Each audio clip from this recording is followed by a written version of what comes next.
Welcome to the SBP podcast, the voice of mobile film, from San Diego and around the world, bringing you the voice of the industry making films with smartphones. I'm Susie Botello. You've just arrived to episode 6 of the SBP podcast. We're going to New York. We're going to talk to Jeff Turboff. He's going to show us how to make animated films using a smartphone.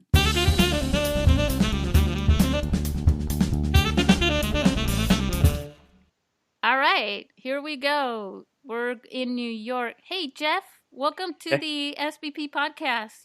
Where in New York are you anyways? Hello, Susie. I'm in the Upper East Side of Manhattan. Oh, Manhattan. How do you pronounce that there? Manhattan. Manhattan? Manhattan. Like the Mad Hatter? Like the Mad Hatter. Sounds cool. So Jeff, we met back in 2013. And I say back because it's 2017 now. It just feels like ages ago, but it kind of feels like yesterday too. Yeah. But I wanted you to share with our listeners a little bit about who Jeff Turboff is, and your work, what you do for work, to eat and all that, what you do for fun, your filmmaking experience, your acting and all that. And then later we'll talk about mobile filmmaking. Okay. Well, I'm an editor at ABC Nightline. And on the side, I make films. I make short films mostly. I've made a music video. I have a feature-length documentary. I write them mostly. I direct them. I edit them. Sometimes I sound mix, music, compose, whatever it's indie film. So a lot of times you wear a lot of hats, as you know. Well, I'm just thinking about the whole Mad Hatter thing. It was perfect segue there. And you're an actor. Yes, sometimes when they'll let me. I'm letting you. Well, the first time that we met, you submitted your film, Fool's Parade, right? Yes, a music video for the band Trumpeter Swan. So tell us a little bit about how... Actually, why don't you tell us a little bit how you found out about mobile filmmaking and the film festivals to even submit that film? Or did you find the film festival first, or did you make the film first, or how that went? Oh, I don't remember. You're going to have to help me remember. Did you reach out to me? I think maybe you reached out to me and found me, and because you weren't on Without a Box or the other one yet, were you? No, I wasn't. I was practically accepting films through like text if it took that at the time.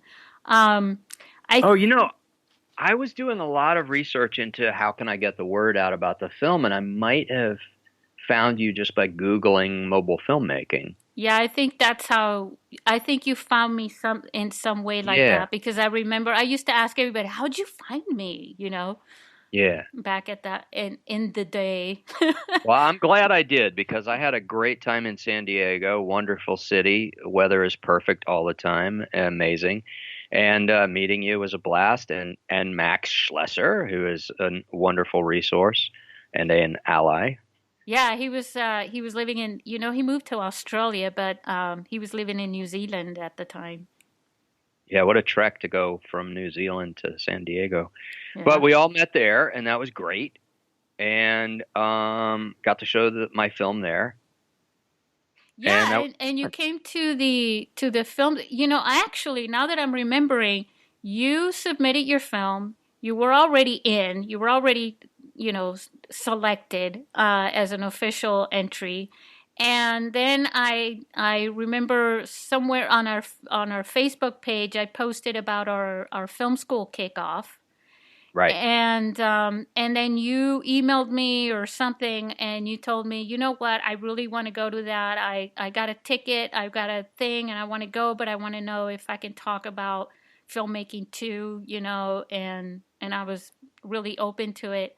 And I believe it was like Valentine's Day weekend or something like that in February, right? I don't remember that, but Okay. I'm just It was still in the 70s in San Diego. in the It was in the 70s or 80s or something. It was like incredible weather. Yeah. Well, that's always you should. I mean, we just had Thanksgiving here, and it was in the 90s. So Well, yeah. But yeah, I remember that, and so we met, and then a couple months after that was when we had the actual film festival. But tell but us a little. first you had to do a lot of convincing to get me out there. I was like, I don't know. No, you were All the way loving it. across the country, and you're like, this is good for you. Come, you'll have fun too. Okay, all right. Yeah, why not? Yeah, sure. I Because twisted your arm because you were freezing over there in New York at the time. I remember that. You were like, well, I don't know.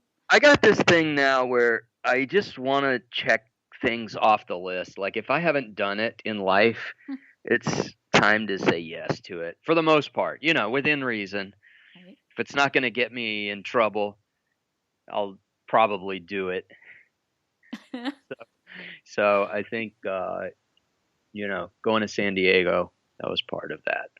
It was a lot of fun actually because we got to walk around downtown. We walked a lot, and we actually, I think I that stayed in workshop. that haunted hotel in downtown, but I didn't see the ghost. Do you know about the haunted hotel? Yeah, what was that called? I don't remember. There was some card player in the 1800s who got shot trying to cheat at cards, and then he ran up to his room and hid in the armoire. But the guy said he cheated at cards, found him right away and shot him dead in the armoire. So I was like, I couldn't get the room. I tried to get that exact room. I couldn't get the room. But then, like at 2 o'clock in the morning, I was like sort of lurking around the room in the stairwell where he's reported to be, and I couldn't find him. All of San Diego for the most part is like haunted. There are different places in San Diego that are haunted because there's the Hotel Del, right? I don't know if our listeners are probably going, what? Why are they going into all this? But it's just like, well, if you come to San Diego, also story ideas. Come on. Yeah, right. That I actually, when I finished, my last class. Remember the Blair Witch Project? Yes, I do. Yeah, so that was in the 90s, and I was in college at the time, and I got this idea for our last project of our filmmaking class to do a documentary on haunted San Diego. And so we went to do Old Town, basically, and we found out that, first of all, that the Star of India is not haunted, which is that ship. That we couldn't find Elephant Park. We almost my car almost flipped on a dirt road trying to find it through maps and stuff. We didn't have MapQuest at the time or any Google Maps, and then outside of that, we found out that the hotel, that Whaley House was haunted, but Old Town was also haunted, but the gravestones that were there were fake. The actual graves, the real graves, are under the parking spaces there on the sidewalk. So it was a really interesting story, but we were in the Whaley House doing filming, and it was a lot of fun. We got to go in all the rooms, and the woman that was letting us, and we interviewed her. She just said, you can go in wherever you want, and she unlocked things for us. It was fantastic. But we didn't catch... And is that a film we can all see now? You know what? That was recorded in old mini DV tapes at the time on a Canon GL2, I believe. And I can't find those. They mysteriously disappeared. The tapes? Yeah. Isn't that weird? Yeah. The ghosts took them. So yeah, if you come to San Diego, we can share spooky stories too. Again. And it'd be great to see you again in San Diego. But why don't you share with our listeners a little bit about your film, the first one, The Fool's Parade, because that was so you want to talk work. about film? Yeah. Mobile film, nonetheless. Okay. Here we are. Yeah. Okay, the podcast about filmmaking, mobile filmmaking. Yeah. So back to one. Here we go. Yeah. So I made that film. I had Drew Patrizzi is the sort of founding and central member of Trumpeter Swan, and he and I have a mutual friend in this fellow Jeremy Phillips, who when he was looking to move to New York City, he's also a video editor. He found me sort of randomly on the web because he and I went to the same alma mater, University of Texas at Austin. And he was like, "Hey, I'm an editor. I'm moving to New York City. Can you get me some work?" And I said, "Yeah, I'll try to get you some work over at ABC." So I got him got him in over at ABC, and he started working for Good Morning America. And then he made a music video for Drew and the band Trumpeter Swan. And then I said to Drew, "Hey, why don't I make one for you?" And then so Drew said yes, and started kicking around some ideas. And what I came up with was, well, I didn't really have this as a concept first, but I was playing around with an app, a photo app called Phototropedelic on the iPhone, where you take a photo and then you pass it through the app. It's not meant for video. You take a photo, you pass it through the app. It makes it look sort of like, kind of like the Beatles' Yellow Submarine cartoon, or like a Peter Max painting. You know what I'm? Psychedelic. Yeah, real psychedelic, trippy looking, kind of very 60s-ish. And then I started doing I had taken a photograph of just this bottle of Clorox wipes on my desk at work.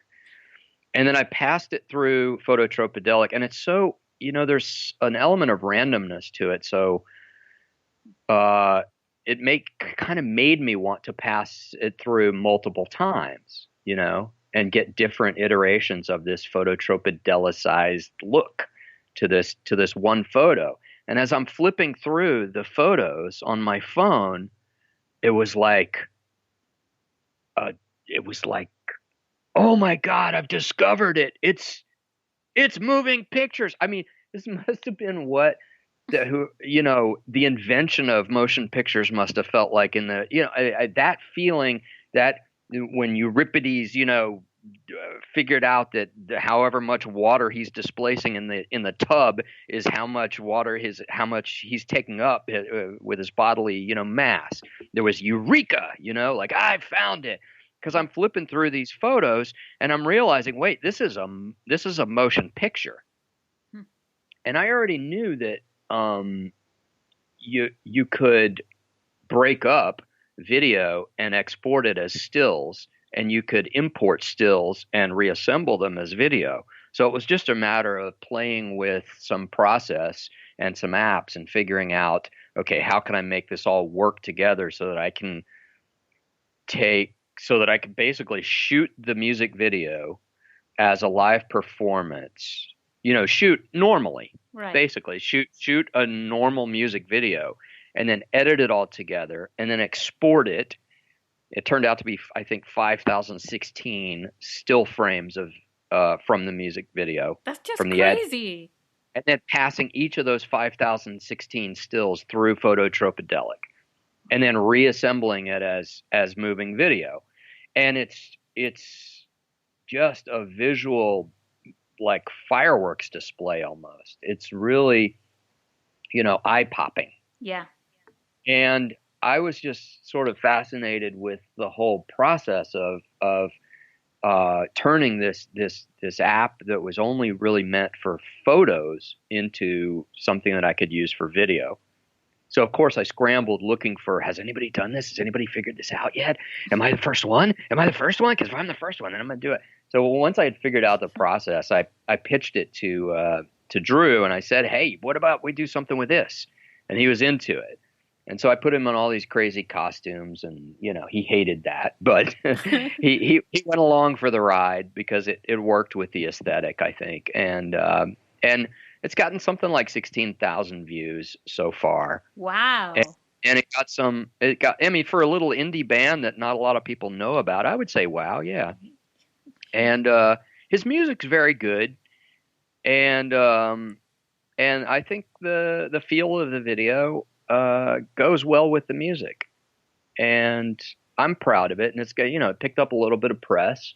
There's an article I sent you that maybe, I don't know if you're going to link it or not, but on mobilemoviemaking.com, there's an article about the making of it. And people can read more about it there. But I pretty much told you in a nutshell what the process was. Yeah, no, definitely. I will add the link to that, and I'll also add the link to the video itself as Oh, well. great. Yeah. On Vimeo. Yeah. Or, I mean, it's on both, but I think you're better off watching it on Vimeo because the quality seems a little bit better on Yeah, Vimeo. the aesthetics. Well, I think they just all their videos, anything you put on Vimeo looks better than on YouTube. I've done some experimenting with that too. Mm-hmm. Yeah. Yeah. So that's really interesting. How did you do the? I mean, I know, but for the listeners, so you broke up. You had the video, and then you basically took all the frames and turned them into photos, right, from the video. Okay, so I shot with my iPhone 4S. Okay. And all the original video footage was captured with the phone. And then I edited conventionally on an AVID news cutter on a desktop. And then there's basically you export as a PNG sequence. I think you can also export as a JPEG sequence, but basically what it does is it takes the 5,016 frames and exports them as 5,016 individual pictures. And then it was just a matter of passing each one through the app and then reassembling them, saving them off. How long did that take all by itself? The shoot was only 2 days. Right. But the process of passing all those frames through Phototropedelic was months. I mean, wow. I was processing photos on the subway. I was processing photos on the street corner, on the toilet, in bed instead of going to sleep at night. Anywhere you could think, because there was so many to get through. It was there were certain points at which I was like, why did I take this on? This is torturous. What am I thinking? But you had somehow already reached that point of no return, though, right? Absolutely. When you do it, I mean, you just got to do it, you know. In for a penny, in for a pound. How did your phone memory do with that, by the way? Well, there was a lot of offloading, taking batches, finishing a batch, and then offloading that batch to a hard drive, because there's no way the phone could handle. I mean, back then the 4S, I don't think they made a 64 gig or anything that big back then. Oh no! I think it was 16, maybe. It may have even been less than. I think it was like maybe 12 or something. I don't know, to be honest. Yeah, it was small, and I had other apps, and I wasn't ready to take all my other apps off the phone in order to dedicate to the project. So it was a lot of shuffling files around. And there was a lot of using Dropbox, interfacing with Dropbox, so I could maybe I'd take like the first 3 shots, let's say, and I don't know how many frames that was. Let's say it's 200 or 300. I don't know. The math is no good, but whatever it was, I'd take a batch. Let me start that over. So let me start that again. You'll edit this out. No. Yes? You won't. I just, you know what? I like to just keep going with this. I mean, it's like, just people are in the room with us. You don't see them. I don't see. Just think of ghosts, but they're here. Okay. In that case, now I sound like I'm rambling. There was a lot of interfacing with Dropbox, and so I would take a batch of like 2 or 3 shots at a time, video shots, which meant that batch of exported JPEGs or PNGs, whichever it was I was using, and then import those like 2 or 3 shots, and then process all the stills that comprise those shots, and then offload those back onto Dropbox. So I had a Dropbox folder of need to be processed and a Dropbox folder of have been processed, and then subfolders within that: shot 1, shot 2, shot 3. This is all very boring stuff, the file But management. that's how you stay organized, and you're a video editor. I was a media manager, so I know exactly what you're talking about. It's very worthwhile. Yeah, well, I don't feel like I'm OCD in that way that I feel a need to have everything organized. But if I like changed my mind about anything, or if I skipped one in the order, then if I wasn't organized, I would have to, I would just have to throw it out or start that batch over or whatever. It was just a necessity to keep it organized. Yeah, you're talking about over 5,000, frames. I mean, if you make a mistake and there's something missing in one, you're like, oh my God, you're just pulling all your hair out. Yeah, and you have to keep it in small batches. Otherwise, you can't really do 5,000. And then like, what if you miss one? Then you're like, oh, I missed on number 3,916. Time to start over. No. God. Just break it up. Months. Wow. No, you just break it up into smaller chunks, So once you were done with processing them, then you had to go. I remember now you telling me this. Then you had to go back and turn them all into a video again. Well, yeah, it wasn't hard. It's an automated feature in the AVID where basically you point the AVID to the folders, where all the the folder where all the stills are, and you say reassemble as moving video or something like that, and basically it looks at the folder, and if they're all sequential, if you've numbered them correctly, which is an automated process, but if you skip one or you redo one, then you have to hand renumber them. But anyway, basically it's looking at that folder, and if you have like 001 JPEG through 00 or through 100 JPEG, then it's going to take those 100 and it's going to go and reassemble it as a shot, as a shot of moving video. Yeah. And then so I don't know how many shots were in the video altogether that made up that 5,016, but let's say there was, I don't know, whatever it was, maybe 600. So I would take those 600 shots and lay them back in on the timeline, sort of superimposing them over the original live video. And then Drew preferred an aesthetic where it was mostly the animation. I really wanted it to be sort of more of a mixture between the live and the animated, but he likes his anonymity for some reason. So he kept pushing it towards make it more of the animation and less of us, live.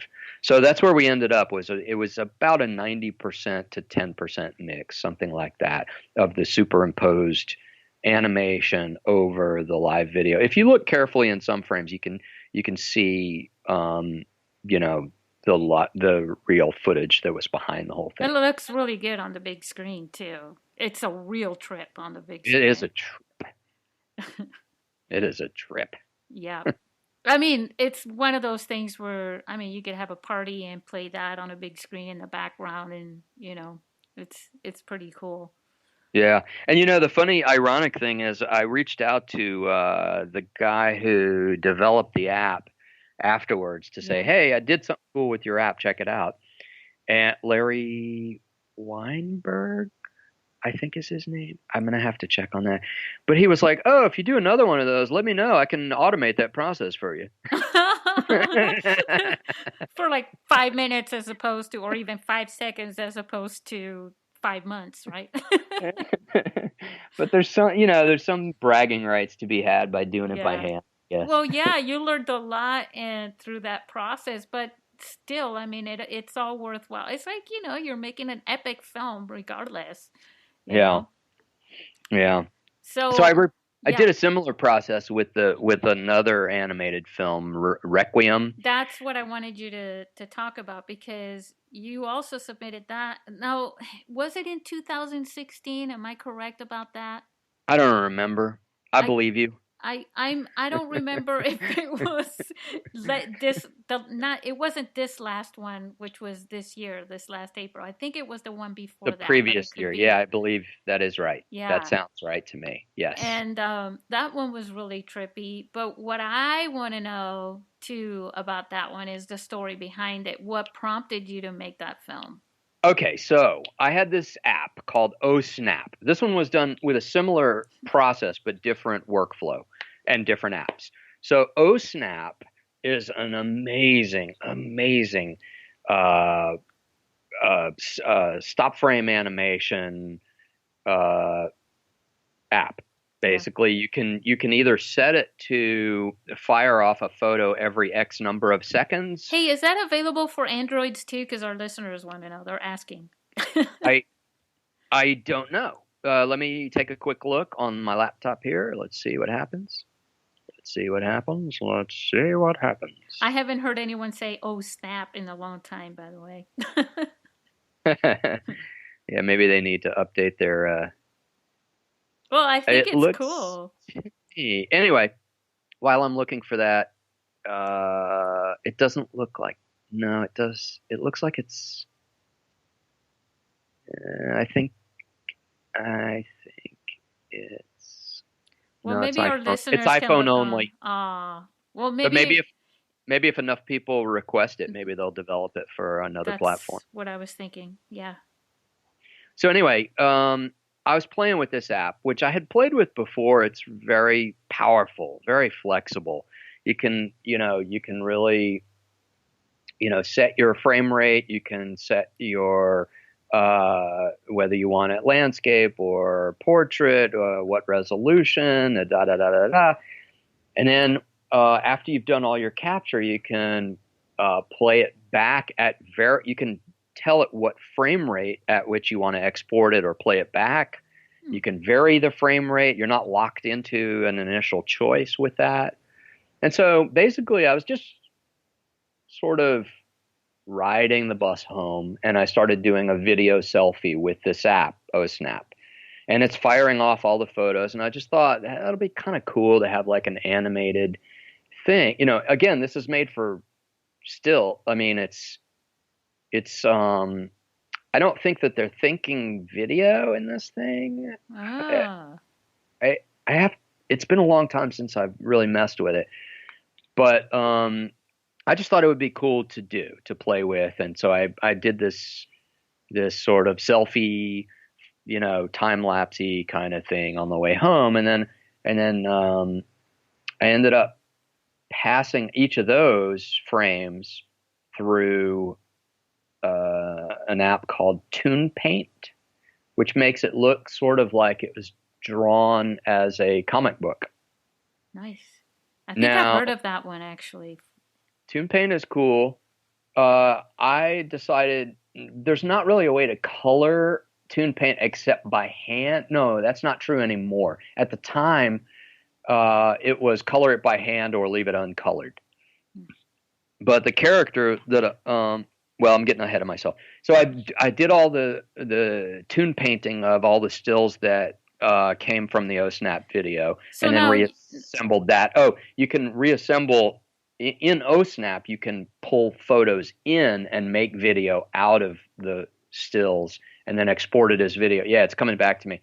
So you can take all your stills, you can export it as video, you can pull in stills and export it as video. So basically, I took all the stills and exported from OSnap, pulled each one into Toon Paint, and individually processed each one of those frames, and then reassembled by pulling in the Toon Painted videos back into OSnap, and then exporting from OSnap. But there was no concept to this. It was just you just sort of shooting, just sort of experimenting, or was there some sort of a story to it? There was no story at the beginning. Okay. I just did the thing, and then once I had Toon Painted the 2 minutes or so of video that I had done, it gave me a certain feeling. And then I just sort of started riffing with like a voiceover. Okay. And then I wrote a thing, and then I voiced, and then once I had written it, I voiced over. I recorded a voiceover, and then attached that to my edited, to my tune painted video, and then that was it. And then I was like, oh, this is kind of rich territory for mining. Maybe I ought to make another one, you know. Mm. And so I went out into Times Square and made another one, wandering around Times Square. It was sort of a mishmash between selfie side video and looking at all the crazy stuff that you can see out in Times Square. You know, the people in the Elmo costumes and the tourists and the caricature artists and the guy posing as Statue of Liberty and the RoboCop and the Jesus freaks and all that stuff. It's a human zoo every day there. That's so And interesting. and so I took all this video of that and then continued with this sort of very super cynical guy, character who's like, he's very much a misanthrope and he's given up hope on a lot of stuff. So wrote another voiceover to that and then attached that to that one was slightly more crafted in the edit. Yeah. Well, I think that also, the really cool thing that you're talking about here for people who are actors and not so much a filmmaker, that's where your acting abilities come in, your character building, where you've taken a character and just sort of molded a situation around that character and created a little film and then put it in film festival. Yeah. Yeah, I have some idea to maybe. There's been 3 of these so far. There was a third one where the guy goes on a date, and my friend Casey Black was in that, and she was amazing as usual. And he gets his cynicism sort of overrides everything else by the end of that film. But now there's 3, so that's about 6 or 7 minutes worth of stuff. And I just rewatched those the other day, and I was like, this character, this is really rich territory. I could expand it if I can just sit down and write a feature-length film for this guy. I think there's enough there that I could do something with this. So I'm still sort of thinking through what that's going to be. But the process is repetitive, but I think it's easy enough that I could do this in 2-minute chunks, 2 or 3 minute chunks, and you string together 40 2 or 3 minute chunks, you have a feature-length film. Yeah, and we're accepting at the International Mobile Film Festival, we're accepting feature-length films like 40 to 80 minutes. So I think that How would be exciting! Well, I that think would everyone be with a mobile phone and ambitions to be a filmmaker should take their phone and make a feature film. yeah, but they have to be cinematic, and what I mean by that is not like they all have to look like Hollywood. What I mean is they have to have that quality. It has to be. What's that quality? That quality, the cinematic quality, basically, you know what it is. It's just having that story form, having, not just point and shoot type of a thing. And I think in animations and things like that, it's harder to do on a feature film, but I think you could do it. The whole point is, can you captivate an audience for, a feature length film? I think what you're talking about is story. Yeah, more than anything. Story is king. Yeah, it really, really is. And that's why, I was asking you about that before, if there was any kind of a story structure to your film, because you really have to be creative and talented to capture people's attention without even planning that, in that way. Yeah, I'm reading a lot about story lately. And, I sort of made those 3 Requiem films seat of the pants, but now I'm seeing that they were based on a feeling and a sort of a character, but there's not really a story there. Now the challenge is, if I'm to expand it into a feature length film, I really do need a story, and you can't just make 40 short films with a feeling and have it all hang together sort of magically. Right. There's got to be a plan.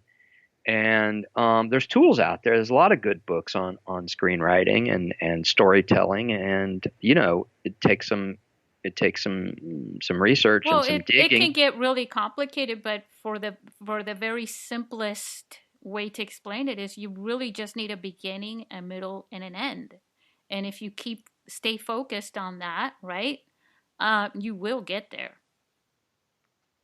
Yeah. Yeah. I mean, in a nutshell, yeah. You got to watch out for that sort of sag in the middle, that lull where between Well, the beginning and you the want end. it to peak. You want to have peaks throughout the film Yeah. or throughout the story, I should say. I mean, I think everybody who owns or has ever watched television knows that you can't bore your audience. No. You can't, you got to keep it interesting. You got to keep all your scenes need to have a purpose, and they need to do something for the story. And if all your scenes have a purpose, then you're probably not going to bore. I think one of But the coolest things too about watching films on the phone or on the computer or something like that too is that remember I'm saying remember like it was like eons that's ago, like so old televisions school. don't even exist Television, you anymore. remember those? Right? Ah, Because those were the days. I know, right? I know people still watch TV. Cable companies are probably coming out to get me now. Have you cut the cord yet? I cut the cord back in, I think when I met you, I had already cut the cord. Yeah. There's So, so many apps now that you can see television shows well, on the phone or on the computer well, yeah, even if you want to watch, like, I or don't know, or what a is it, smart TV. Ellen or anything like that, Ellen DeGeneres or any of those shows, they're on YouTube. They have, the shows, the good parts of the shows, anyways. You can find them on YouTube. But what I was what I was trying to make a point out of is that the old days on Back in the televisions, day. you always there was a clock somewhere around it that was giving you the time, so you knew how long the movie was just based on Yeah. the clock, right? Or the Yeah. time that it aired or whatever. Right. And you could almost gauge by looking at that the show that this was the climax before the end, right? Yeah. Where if you're watching it in another way where you're not keeping track of the time, you're thinking that you're getting to the end because something is really getting to that climax point, Mm. but then it doesn't end. And then another point even higher than that comes, and that can get even more Mm. exciting, I think. It's another way of thinking about it, but that's what I've noticed for me. Like I'll watch a Netflix show or something like that and I'll put it on full Oh. screen. I'm not looking at a clock. Yeah. I'm just absorbed. Well, my new thing that I'm trying to do more and more as a filmmaker, I think it's important, is to study films instead of just watching them. So Yeah. sometimes I'll sit down and just watching a film, I'll just write down what I see happening in terms of like, anything that moves the plot forward. I'll just jot it down. Oh, this scene or anything that establishes a character or tells you something new about a character. I'll just be like, oh, the function of that scene was clearly, this kid, he's a driver for the crew. Right. He drives the getaway car. Okay, baby driver. All right. So, and he loves music. Oh, okay. He meets the girl. Oh, okay. He really wants to get away from the life, but he's trapped into this life by the debt that he owes to this crime boss. Whatever. Like each scene, just writing down what's going on in this scene, and then at the end of the film, it might take you 4 hours to watch the film instead of 2 to write down everything you see. But at the end of the film, you can look back at your notes and really see how the screenwriter structured the story and what the heck they were doing that got it so right that they were able to get the money to make a feature film based on their story. Yeah. I call it backwards engineering the movies, and I think it's crucial. Well, yeah, and in my studies in my film classes and stuff like that, we were actually given that as homework. Oh, just call me Professor Jeff then. Right.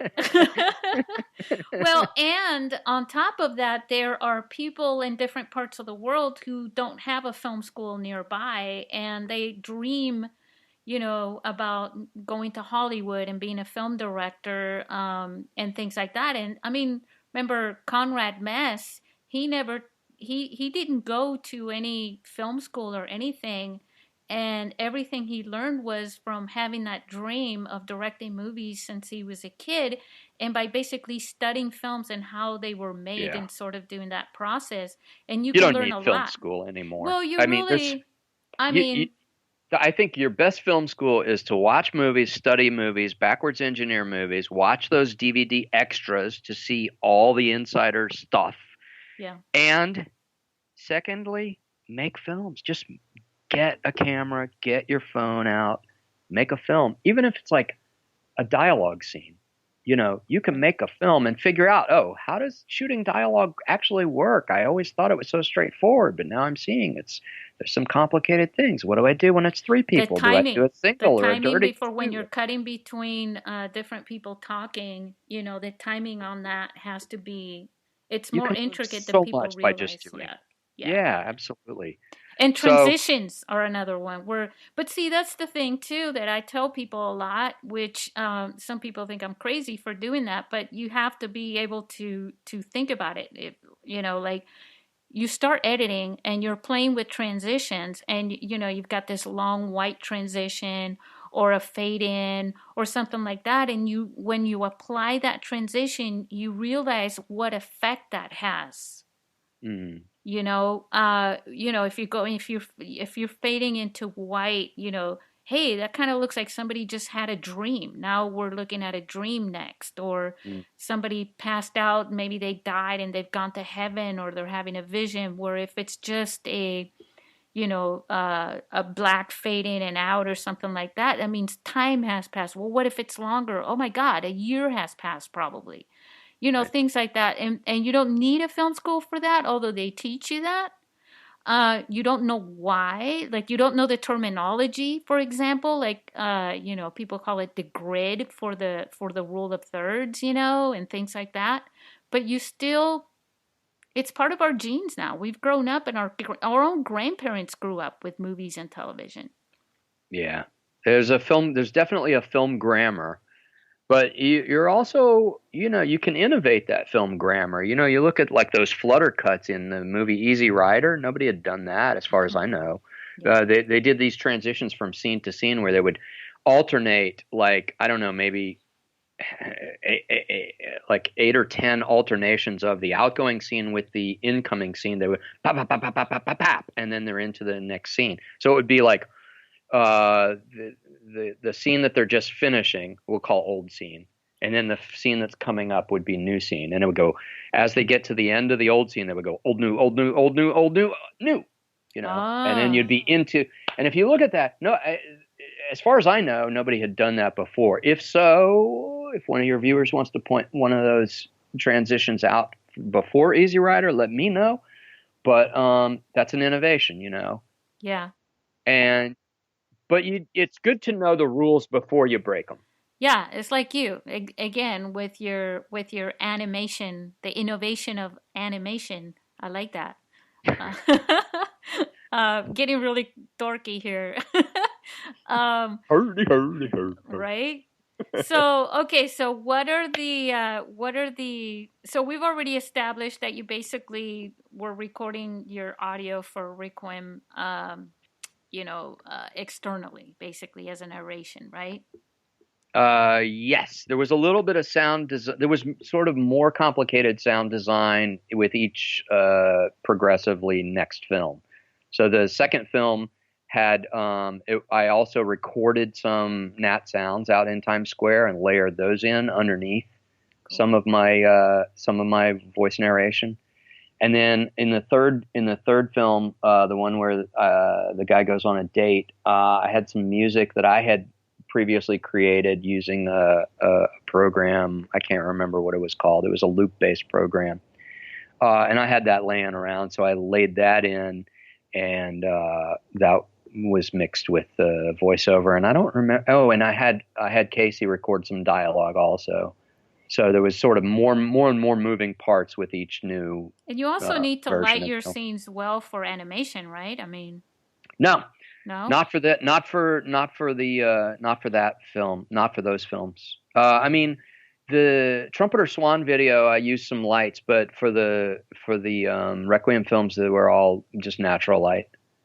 Hmm.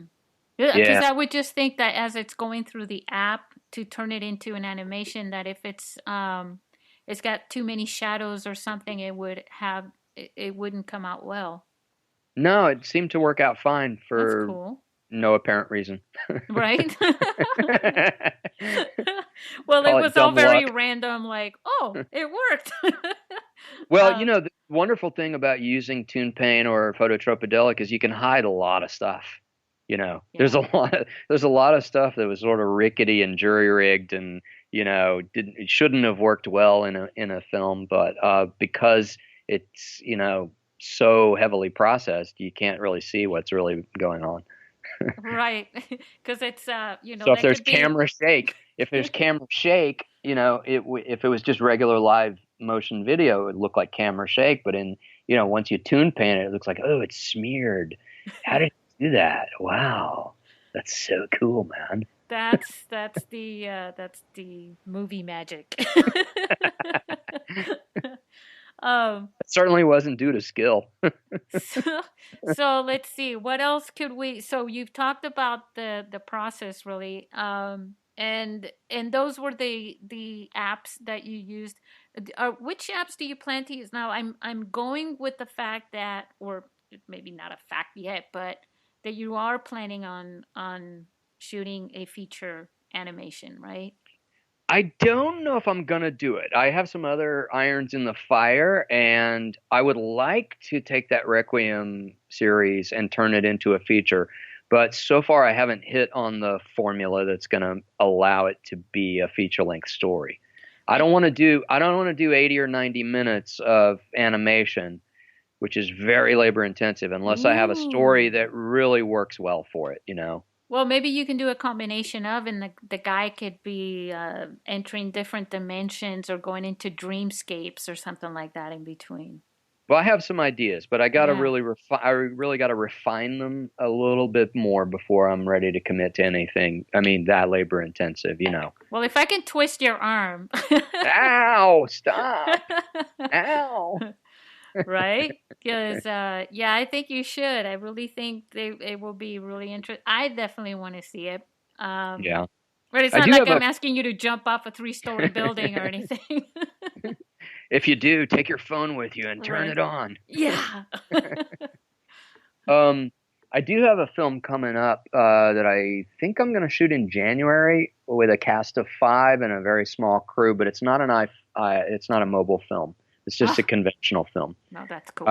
So that's in pre-production right now. That's called Family Values, and yeah. So I'm not exclusively making mobile films. I had a film that I shot in January of this last year, and it won the Anthony Mindel Actor Workshop Film Festival Best Picture.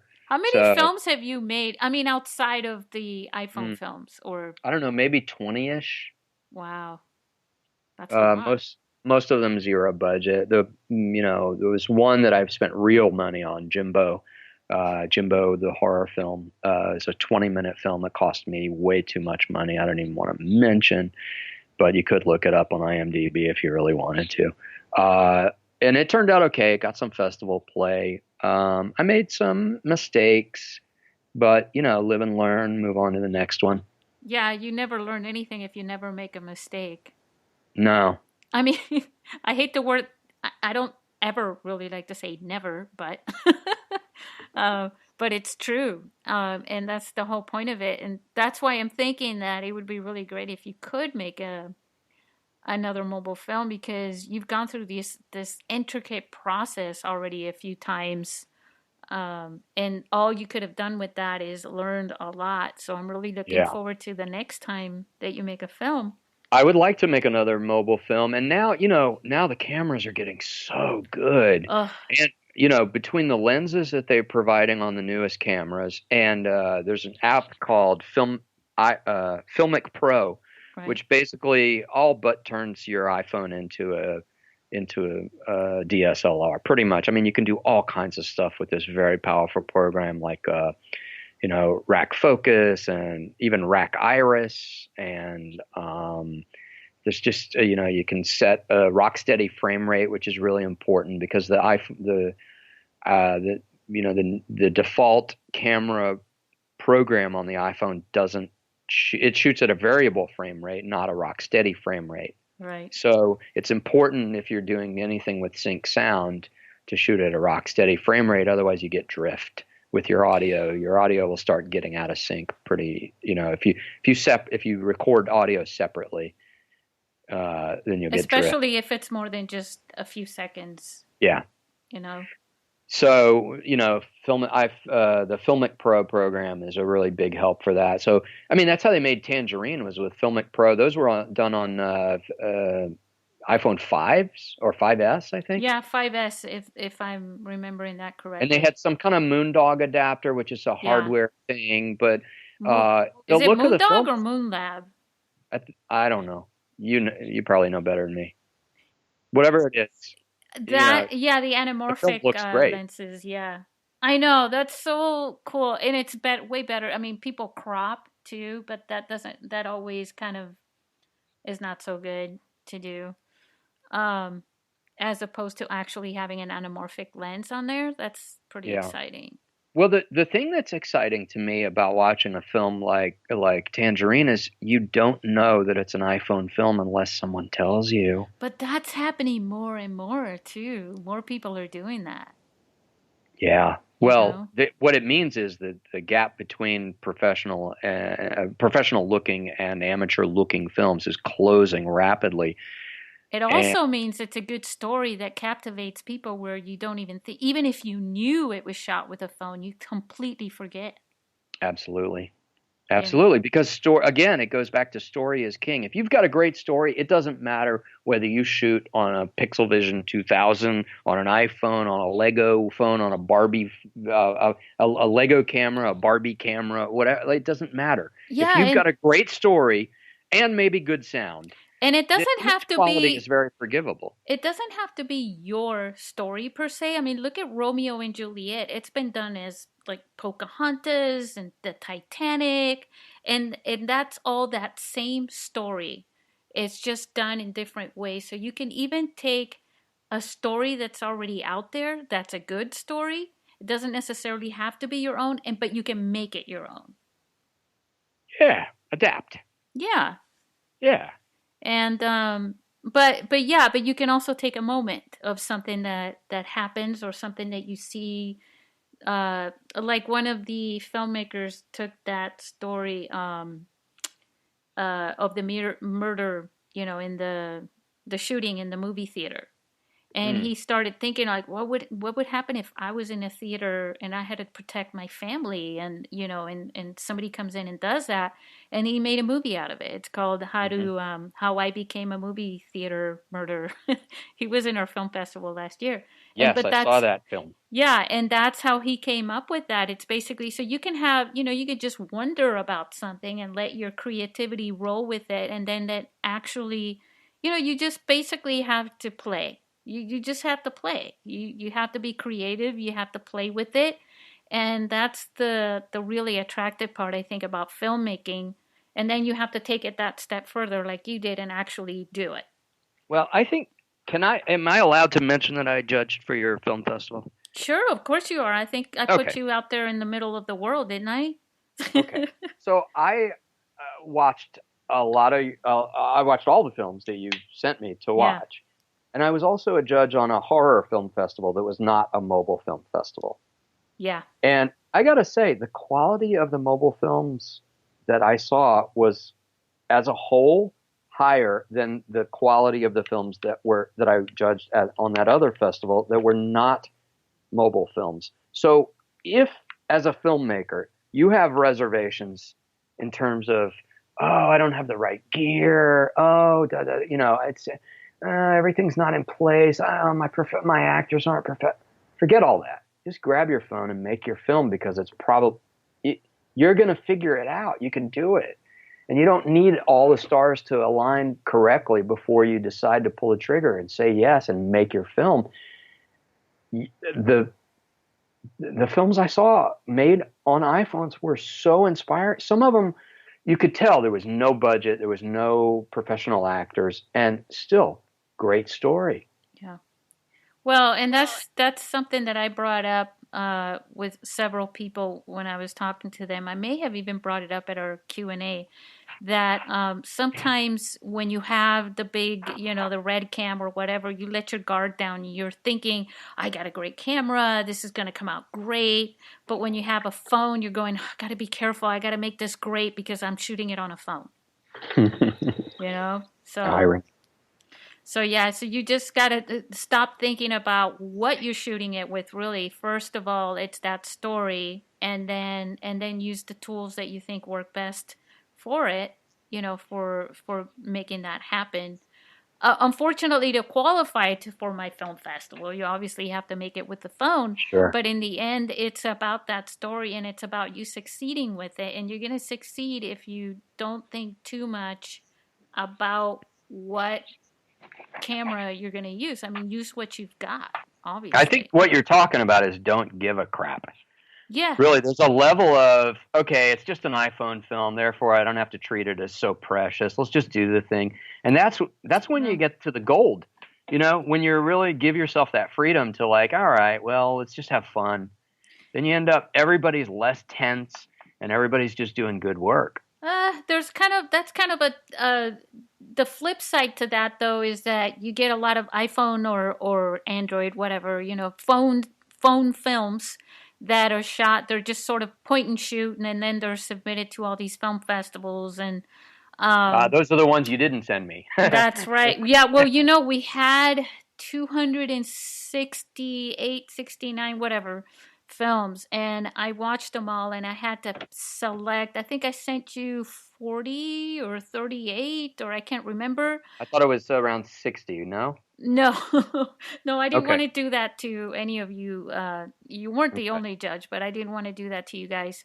But out of all those films, there were a lot of the films that were actually pretty darn good that didn't end up getting selected as well. Because I do like to have a mix of different films, and I do like, I like to inspire filmmakers. If they have a lot of potential there and things like that, and maybe their film isn't like, superb. But like what you're saying about the other the traditional film festivals and the quality of those films, I've noticed that too. That I've because I'm watching all these films shot with phones, and then I'll go and watch films at a traditional film festival, and they're international, whatever. You get filmmakers from all over the world, and I'm looking at their films and going, the quality of some of the films for my film festival, a lot of them actually are better than some of these. I saw a lot of heart in the films that I watched from your festival. Yeah, a lot of heart, and the messages. There were so many that just like popped with like independent spirit. Yeah, that's it right there. As a matter of fact, we just finished the submission, for the films for this next year coming up. And, great. Yeah, and I got to watch, I only watched a few films, so far, but there are already some of these films that I've seen that are just, they're like, they move me. This is going to be the 7th year. And wow, these 7 years already. I know, wow. Right? The 7-year itch, is that what it is? And I'm still scratching. They're I want to have that looked at. Well, yeah, like what is wrong with me? They still I get emotional over them, to be honest with you. They still move me. I'm still. How much bigger is the festival now? Well, it is. Well, the space per se is not bigger, but the people that show up, there are more people that show up. We had even more filmmakers that came from different parts of the world last year. I think we had like 9 filmmakers total come. How many submissions? Do you remember the when I was saying my dream was to see filmmakers from different parts of the world that were diverse, all sharing the red carpet, like kids and old people and people from different. That actually happened last year. Amazing. It's like icing on the cake now for me. I mean, it's not about money or, fame or anything like that for me. It was about that. It was about seeing, here we are on the red carpet, right? and there was a filmmaker from Chile, another one from Germany, another one from Canada, another one from Australia, an 11-year-old girl, and an 82-year-old woman. I mean, amazing. It was just unbelievable. But I want more diversity, obviously. I think the more the merrier, and and everyone connected there. Everybody was talking. They all met. They all had wonderful conversations. They remembered each other. They're on Facebook, and I can see that when one of them posts something, they all follow with the likes. So they're all supporting each other. It's fantastic. It really that's the part of the film festival that I like the best. That's what moves me, anyways. I gotta say, I wish that more traditional filmmakers would turn to the iPhone now and then, just even as a lark. Just like, you know what? Let's talk. I don't want to spend thousands of dollars making my next film. Let's just do a goof. Let's just make one and send it off to the Mobile Film Fest. Yeah. Who knows? Your odds are kind of good doing well in the festival, because it's a smaller pool than a lot of the festivals where you're going to get thousands and thousands of entries. Definitely. And that's actually starting to finally happen too. And it's, you can really find a way to stand out in the Mobile Film Festival. Well, if you're a good filmmaker and you can make a good film because you have good story and you just happen to be using an iPhone, seems to me a no-brainer. There is an energy and a spirit about it too that I think some of the more well-seasoned filmmakers might get a kick out of, and they may kind of go, "Wow, this is really nostalgia for me," as well.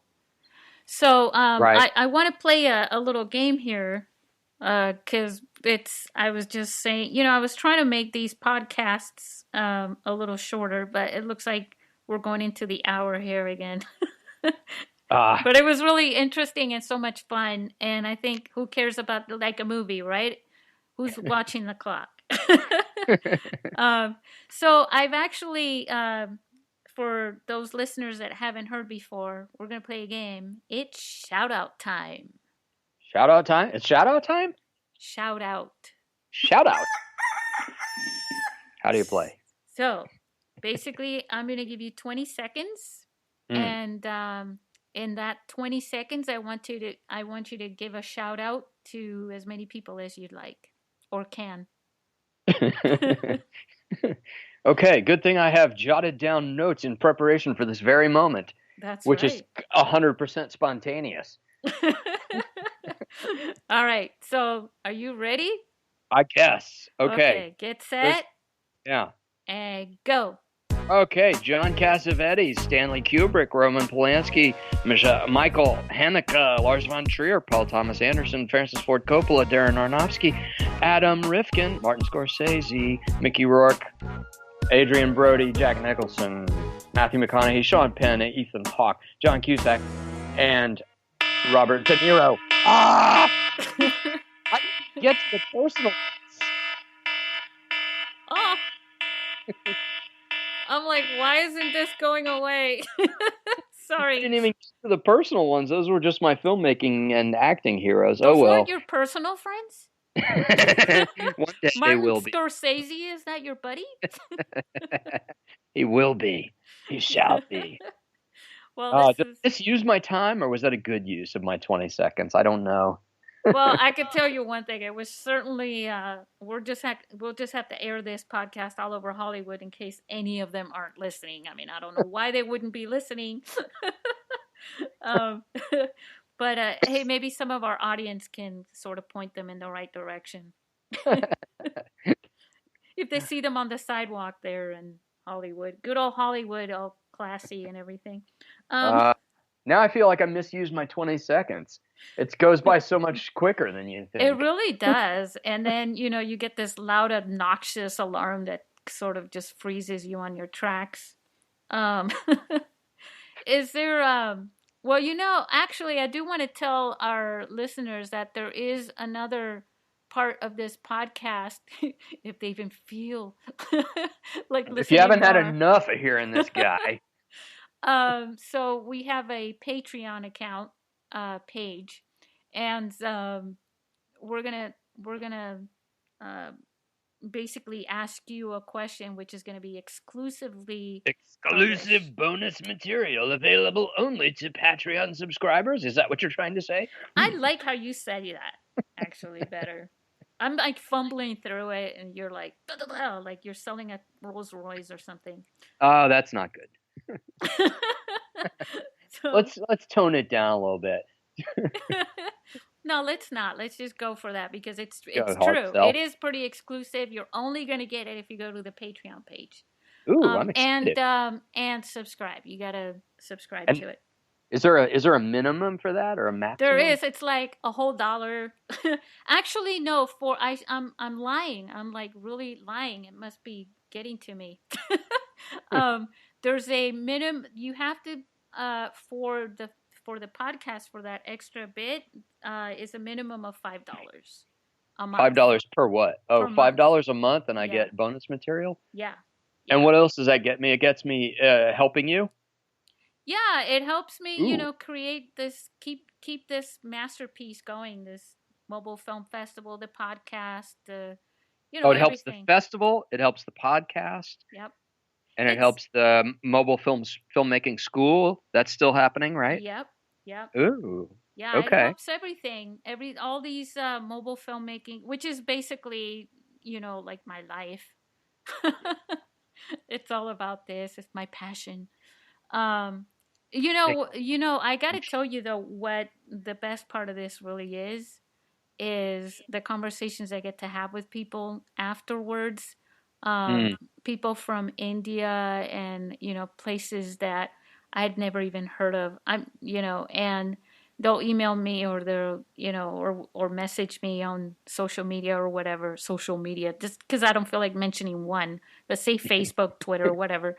And they'll actually tell me how excited it is that they get to be a part of the film festival. And then afterwards, I'll hear from some of them again about their progress and where they're going, and that they're making their next one, even if they don't qualify to make it in because it's longer or whatever, we're still in touch. So I feel like I've got friends all over the world because of this. Amazing. And I care, and I really do care, and obviously they care enough to share what's going on with them, in mobile filmmaking. And you're watching a lot of independent films. I really am, and I'm That's an education in itself. Yeah. Well, and then having the conversations with each one of them, like, how did you pull this off? For the most part, like you, I learned a lot. I don't have to make a mistake. I'll just let you guys all make them, and then I'll learn. Oh, you put the camera there? Oh, and that didn't work? All right. Good to know. Note. Good to know. Note to self. Right. So is there any one little thing left that you would like? And I say little thing because I'm looking at the time. Is there any one thing that you'd like to say other than that?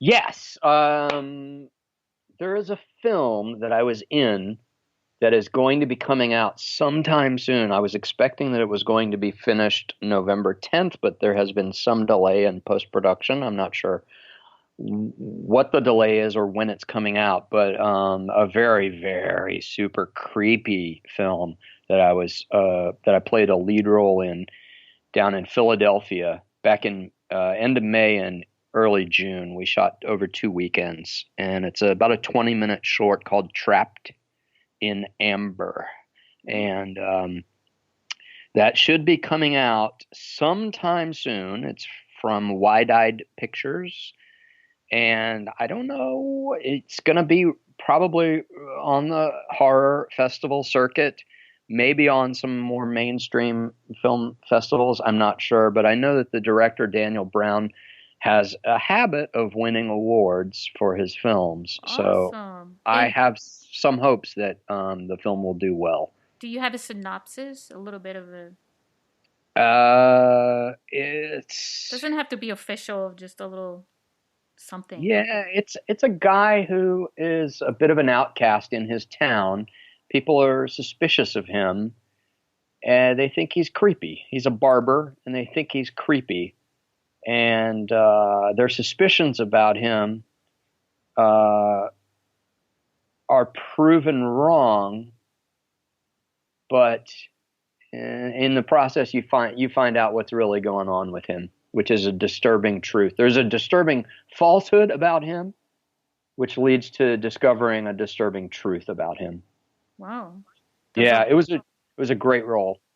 Well, we'll have to if you have a page or something like that, we'll have to get the link and put it on there as well. Well, you can keep an eye out for it on wideeyedpictures.com.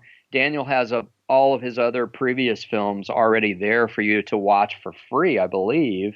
Oh, cool. And when he's done with the film, I'm sure he'll post something there, and then eventually the whole film will be there. wideeyedpictures.com. Cool. We'll have to include that then at least.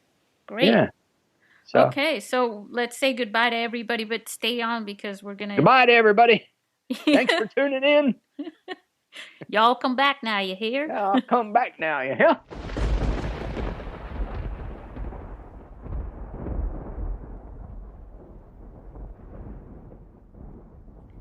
Thanks for listening to episode 6 with Jeff Turboff of the Mobile Filmmaking SBP podcast. Thanks again to Jeff Turboff from New York and, for being part of the show. Also, don't miss out on being a patron on our Patreon page at www.patreon.com/SBP podcast. Make sure to tune in there for a really cool little podcast with some insights on, well, we'll just leave it as a surprise for now, but you're really going to get a lot out of that.